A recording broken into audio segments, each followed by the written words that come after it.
पापमोचनी एकादशी का व्रत हमें कब करना है, 25 मार्च को या फिर 26 मार्च को? बहुत ज्यादा कंफ्यूजन है, क्योंकि कुछ लोग कह रहे हैं 25 मार्च को करेंगे, कुछ लोग कह रहे हैं 26 मार्च को करेंगे। तो देखिए, एकादशी तिथि की जो शुरुआत है वो 25 मार्च दिन मंगलवार को सुबह सवेरे 5:05 से शुरू हो जा रही है और एकादशी तिथि समाप्त हो रही है 26 मार्च को 3:45 पर। तो देखिए, आप 25 मार्च को एकादशी तिथि का व्रत कर सकते हैं, क्योंकि दसवीं तिथि सूर्योदय के साथ में नहीं है, इसलिए दसवीं युक्त एकादशी इसे नहीं कहा जाएगा। लेकिन दोस्तों, जो वैष्णव संप्रदाय के लोग हैं, वो जब त्रयोदशी युक्त एकादशी आती है वो बहुत ही महत्वपूर्ण मानी जाती है। तो अब देखिए, कुछ लोग 25 का मान्य कर रहे हैं, कुछ लोग 26 का। तो यदि आप किसी गुरु से, किसी संप्रदाय से जुड़े हैं, आप वहां के अनुसार 26 को रखना चाहते हैं तो बिल्कुल आप रख सकते हैं, लेकिन 25 तारीख को भी व्रत करना हमारे लिए लाभप्रद ही है, ऐसा नहीं है। तो आइए, 26 तारीख को जो लोग व्रत करेंगे उनका पारण का समय क्या होगा, 25 तारीख को जो व्रत करेंगे उनके पारण का समय क्या होगा, क्योंकि दोनों के पारण का समय अलग अलग है।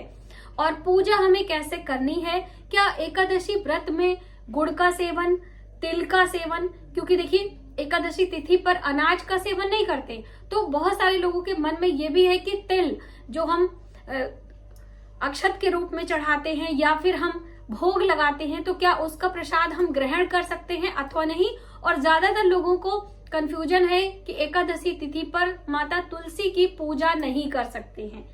तो सभी बातों को समझते हुए एकादशी का व्रत हमें कब और कैसे करना है, आइए जानते हैं। सबसे पहले तो आप सभी को एकादशी व्रत की बहुत बहुत शुभकामनाएं, क्योंकि ये पाप मोचनी एकादशी है, हमारे पूर्व जन्म के संचित पापों का विनाश करने वाली है। तो इसलिए आप एकादशी का व्रत अवश्य करें, क्योंकि इस बार की जो एकादशी है उसमें शिव योग, सर्वार्थ सिद्ध योग दोनों ही मिल रहा है। तो इसलिए आप चाहे 25 को करें या फिर 26 को करें, एकादशी का व्रत अवश्य करें। मेरी माने कि जैसे आप लोग पूछ सकते हैं ना कि दीदी आप किस दिन करोगे, तो हमने पहले दिन यानी कि 25 तारीख दिन मंगलवार को हमारा पूरा परिवार एकादशी का व्रत करने वाला है। अब आपके एरिया में जहां पर जो लोग रख रहे हो, आप उस तरह से रख सकते हैं, पूरा स्वतंत्र है। दूसरी अहम बात, एकादशी पर पूजा हम कब करें, तो पूजा आपको सुबह सवेरे और संध्या दोनों समय करनी चाहिए। यदि आपके घर में लड्डू गोपाल या फिर धातुओं की प्रतिमा है, भगवान विष्णु या राधा कृष्ण की, तब आप उनकी पूजा पंचामृत से स्नान कराने के बाद ही करें। पंचामृत दूध, दही, घी, शहद, शक्कर मिलाकर तैयार कर लें, या फिर सिर्फ कच्चा दूध से ही स्नान कराएं। फिर शुद्ध जल से स्नान कराकर उन्हें वस्त्र पहनाकर हल्दी कुमकुम का तिलक करते हुए आप उनकी पूजा कर सकते हैं, अष्टगंध गोपी चंदन का प्रयोग करके। पीले पुष्प से श्रृंगार करें, उन्हें भोग प्रसाद जरूर लगाएं। तो देखिए, ऋतु फल और दूध से बनी मिठाइयां आप भोग में लगा सकते हैं। तिल से भी बनी रेसिपी जैसे कि तिल के लड्डू आदि का भोग भी आप लगा सकते हैं। तिल का अक्षत चढ़ाया जाता है एकादशी व्रत में, जब हम भगवान विष्णु की पूजा करते हैं। चावल के अक्षत हमें नहीं चढ़ाने होते हैं। और साथ ही जब हम भोग लगाते हैं तो तुलसी पत्र का प्रयोग अवश्य करते हैं। जैसे कि आप सभी को पता है कि जब भी हम भगवान विष्णु की पूजा करते हैं तो बिना तुलसी पत्र के उनको भोग स्वीकार नहीं होता है। तो आप पहले से तुलसी पत्र तोड़े। एकादशी के दिन तुलसी तोड़ने का विधान नहीं है, लेकिन तुलसी पूजन यानी कि तुलसी में दीपदान और तुलसी की परिक्रमा कर सकते हैं। तुलसी में जल देने की मनाही होती है। ऐसी मान्यता है कि माता तुलसी भी एकादशी का व्रत करती हैं। लेकिन दोस्तों, आपको ध्यान ये भी रखना है कि एक दिन पहले ही उनकी जड़ों में जल से सिंचाई अवश्य कर दें, दसवीं तिथि में ही, क्योंकि इतनी कड़क धूप में, गर्मी में यदि आपकी तुलसी हैं और एकादशी पर आप उन्हें जल नहीं देंगे तो वो मुरझा भी सकती हैं। तो एक दिन पहले जब आप तुलसी तोड़ने जाएं तो जल अवश्य दे दें। दीप लगाने में, परिक्रमा करने में कोई परेशानी नहीं है। दूसरी अहम बात, एकादशी व्रत की पूजा में आपको भगवान विष्णु के मंत्र का जप और पीपल वृक्ष की पूजा भी कर सकते हैं। जैसे कि पीपल वृक्ष की जड़ों में जल और दीप दान करने का शनिवार या फिर अमावस्या तिथि पर विधान है, लेकिन वृक्षों में मैं पीपल हूँ, ऐसा भगवान विष्णु की मान्यता है। और उन्होंने भगवत गीता में स्वयं कहा है कि वृक्षों में मैं पीपल हूँ। वैशाख का महीना, कार्तिक का महीना भगवान विष्णु को बहुत ही प्रिय है, तो उसी प्रकार से पीपल का वृक्ष भी है। तो आप पीपल के वृक्ष के जड़ों में जल और दीप दान भी कर सकते हैं। और ऐसी मान्यता है कि हम यदि पीपल वृक्ष के नीचे बैठकर कोई भी मंत्र का जप, कोई भी पाठ करते हैं, तो उसका पुण्य फल अन्य स्थानों पर किए गए मंत्रों के जप से अधिक मिलता है। तो यदि आपके मंदिर में, आपके घर के आसपास में कहीं पीपल का वृक्ष है, तो आप वहां पर बैठकर मंत्रों का जप, मंत्रों में भगवान विष्णु से संबंधित बहुत सारे मंत्र हैं।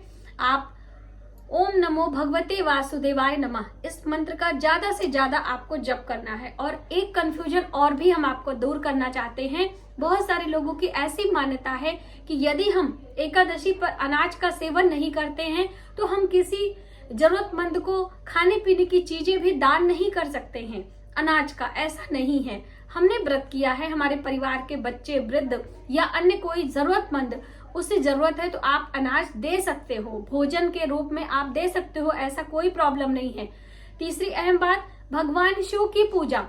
अब भगवान विष्णु के निमित्त आप व्रत कर रहे हो, मान लीजिए आपने संकल्प लिया है कि हम पूरे महीने या पूरे वर्ष शिवालय जाकर 1 लोटा जल भगवान शिव पर चढ़ाएंगे, तो क्या हम शिवालय नहीं जा सकते हैं एकादशी पर? बिल्कुल आप जा सकते हैं। भगवान विष्णु स्वयं भगवान शिव की पूजा करते हैं और भगवान शिव भगवान विष्णु की पूजा करते हैं। तो इसलिए आप ऐसे भ्रांतियों में बिल्कुल ना रहें कि हम इस दिन ये नहीं कर सकते हैं, उस दिन वो। आप उस तिथि, उस दिन का मान्य रखते हुए वो सभी कार्य करें जो आप संकल्प लिए हैं, आप उसको भी कर सकते हैं। अब तीसरी अहम बात कि हमें पूजा कैसे करनी है। तो जैसे मैंने आपको बताया कि दिन में तो आपको पूजा करनी ही है, संध्या के समय भी धूप दीप दिखाते हुए भगवान विष्णु के मंत्रों का जप और पाठ, किसी भी पाठ का संकल्प यदि आपने लिया है तो आप अवश्य करें। रात्रि जागरण की बहुत बड़ी महत्वता है, तो उसके पुण्य फल को लेते हुए आप एक अखंड दीप लगाया करें।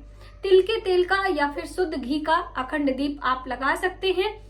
जब आप सोने जा रहे हैं, जब तक आप जगें, जैसे कि 10 बजे तक, 11 बजे तक आप स्वयं जग रहे हैं, अपने घर के कार्यों को भी कर रहे हैं, तो भी आप उसके बाद 11:30 से आप ये शुद्ध तेल का या फिर घी का, तिल के तेल का या घी का आप दीप लगाएं। 11:30 बजे का जो समय होता है उसे अभिजीत मुहूर्त के नाम से जाना जाता है, चाहे दिन का समय हो या रात्रि का। तो इसीलिए हम अक्सर आपको बताते हैं कि जब आप सोने जाते हैं तब अखंड दीप लगाकर और भगवान से प्रार्थना करके आप सोने जाएं। देखिए, यदि आप हर एकादशी पर रात्रि जागरण करते हैं, फिर आप किसी एग्जामिनेशन की तैयारी कर रहे हैं, आपकी पारिवारिक जिम्मेदारियां हैं, आपके बच्चों को पढ़ाना है, आप खुद जॉब करते हैं, तो इनमें व्यवधान उत्पन्न हो सकता है और फिर आपके मन में ग्लानि या किसी भी प्रकार की कोई भ्रांति हो सकती है। तो इसलिए भी आपको बहुत ज्यादा संशय में नहीं पड़ना है। आप एक दीप लगा पा रहे हैं तो लगाएं, वरना आप रात्रि को शयन कर सकते हैं। तीसरी अहम बात, सेंधा नमक खा सकते हैं, गुड़ आप खा सकते हैं। गुड़ शुद्ध होना चाहिए, कभी कभी मिलावटी गुड़ आता है तो उसका चयन हमें नहीं करना चाहिए। तो दोस्तों, आपको पता चला कि हमें एकादशी का व्रत कब और कैसे करना है। आइए जानते हैं कि जो लोग 26 मार्च दिन मंगलवार को व्रत करेंगे उनके पारण का समय क्या होगा, और बुधवार को व्रत करेंगे उनके पारण का समय क्या होगा। तो देखिए, जो लोग 25 मार्च दिन मंगलवार का व्रत कर रहे हैं वो लोग सुबह सवेरे 9:06 से लेकर 10:57 का समय पारण का है, क्योंकि इससे पहले हरिवासर है और हरिवासर में पारण नहीं करना चाहिए। कई बहनें पूछती हैं, दीदी हरिवासर का मतलब क्या होता है? तो देखिए, जब द्वादशी शुरू होती है उससे लेकर लगभग 5, 5.5, 6 घंटे मोटा मोटी मान के आप चलिए का समय छोड़कर हरिवासर का त्याग किया जाता है। उसके बाद पारण का शुभ मुहूर्त बनता है। तो आपको सुबह सवेरे 3:00 पर द्वादशी समाप्त हो रही है, तो उस समय से लेकर आप 9:06 तक का समय हरिवासर का है। उसके बाद आप पारण कर सकते हो। 10:56 का समय है, आप इस समय पारण करें, वो आपके लिए शुभ है। मान लीजिए आप इस समय पारण नहीं कर पाते हैं, एक दूसरा भी समय है जो कि 1:31 से लेकर 2:31 45 मिनट का समय है, आप इस समय भी पारण कर सकते हैं। यानी कि जो लोग 25 तारीख को व्रत करेंगे उनके लिए 2 समय पारण का है, एक सुबह का, एक दोपहर का। ठीक है। अब जो लोग 26 मार्च को व्रत कर रहे हैं वो पारण कब करेंगे, तो वो लोग 27 मार्च को सुबह सवेरे 6 बजे के बाद पारण कर सकते हैं, क्योंकि त्रयोदशी तिथि प्रारंभ हो जाएगी। देखिए, जो लोग त्रयोदशी तिथि का व्रत कर रहे हैं वो सूर्योदय से पहले पारण कर सकते हैं। ठीक है।